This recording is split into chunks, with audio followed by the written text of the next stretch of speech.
तर आज जागतिक पुस्तक दिन. सर्वप्रथम जागतिक पुस्तक दिनाच्या आपल्या सर्वांना खूप खूप मनपूर्वक शुभेच्छा. आणि मी कवी भास्कर पाईकराव माझ्या पुढे जागतिक पुस्तक दिनानिमित्त आपल्या एक कवितेच्या माझ्या काही ओळी आपल्या पुढे सादर करतोय.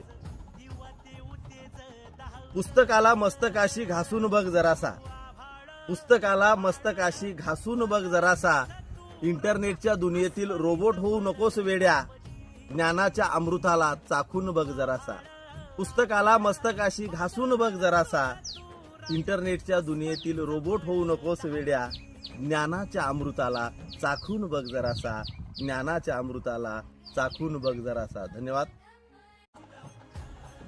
तर आज जागतिक पुस्तक दिन. सर्वप्रथम जागतिक पुस्तक दिनाच्या आपल्या सर्वांना खूप खूप मनपूर्वक शुभेच्छा. आणि मी कवी भास्कर पाईकराव माझ्या पुढे जागतिक पुस्तक दिनानिमित्त आपल्या एक कवितेच्या माझ्या काही ओळी आपल्या पुढे सादर करतोय. पुस्तकाला मस्तकाशी घासून बघ जरासा, पुस्तकाला मस्तकाशी घासून बघ जरासा, इंटरनेटच्या दुनियेतील रोबोट होऊ नकोस वेड्या, ज्ञानाच्या अमृताला चाखून बघ जरासा. पुस्तकाला मस्तकाशी घासून बघ जरासा, इंटरनेटच्या दुनियेतील रोबोट होऊ नकोस वेड्या, ज्ञानाच्या अमृताला चाखून बघ जरासा, ज्ञानाच्या अमृताला चाखून बघ जरासा. धन्यवाद.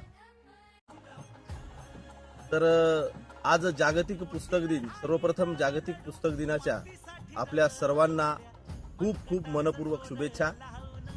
आणि मी कवी भास्कर पाईकराव माझ्या पुढे जागतिक पुस्तक दिनानिमित्त आपल्या एक कवितेच्या माझ्या काही ओळी आपल्या पुढे सादर करतोय. पुस्तकाला मस्तकाशी घासून बघ जरासा, पुस्तकाला मस्तकाशी घासून बघ जरासा, इंटरनेटच्या दुनियेतील रोबोट होऊ नकोस वेड्या, ज्ञानाच्या अमृताला चाखून बघ जरासा. पुस्तकाला मस्तकाशी घासून बघ जरासा, इंटरनेटच्या दुनियेतील रोबोट होऊ नकोस वेड्या, ज्ञानाच्या अमृताला चाखून बघ जरासा, ज्ञानाच्या अमृताला चाखून बघ जरासा. धन्यवाद.